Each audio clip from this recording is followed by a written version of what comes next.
अगर द्रौपदी मुर्मू जीत जाती हैं, तो वो भारत की पहली आदिवासी और दूसरी महिला राष्ट्रपति बन जाएंगी।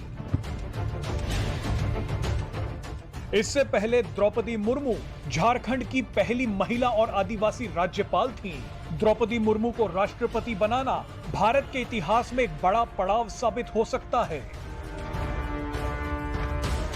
जानकारी के लिए बता दें कि पिछली बार के राष्ट्रपति चुनाव में बीजेपी ने बिहार के तत्कालीन राज्यपाल रामनाथ कोविंद को अपना उम्मीदवार बनाया था और इस बार झारखंड की पूर्व राज्यपाल द्रौपदी मुर्मू को। आपको बता दें कि जैसे ही द्रौपदी मुर्मू के नाम का ऐलान किया गया, देश की राजनीति में बड़ा खेल हो गया। एनडीए ने जैसे ही द्रौपदी मुर्मू को राष्ट्रपति पद का उम्मीदवार घोषित किया, विपक्ष चारों खाने चित हो गया।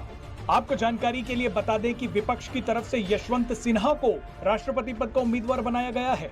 तो ऐसे में लोग अब सवाल कर रहे हैं कि गरीब और आदिवासियों के हितों की लड़ाई लड़ने का दिखावा करने वाली विपक्षी पार्टियां अब किस मुंह से द्रौपदी मुर्मू की जगह यशवंत सिन्हा का समर्थन करेंगी।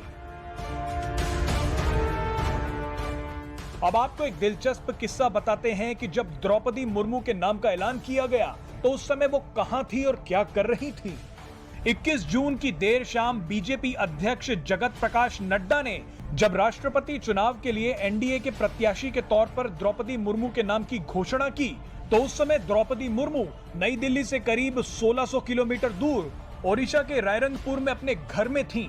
इससे ठीक एक दिन पहले 20 जून को उन्होंने अपना 64वां जन्मदिन बड़ी ही सादगी से मनाया था।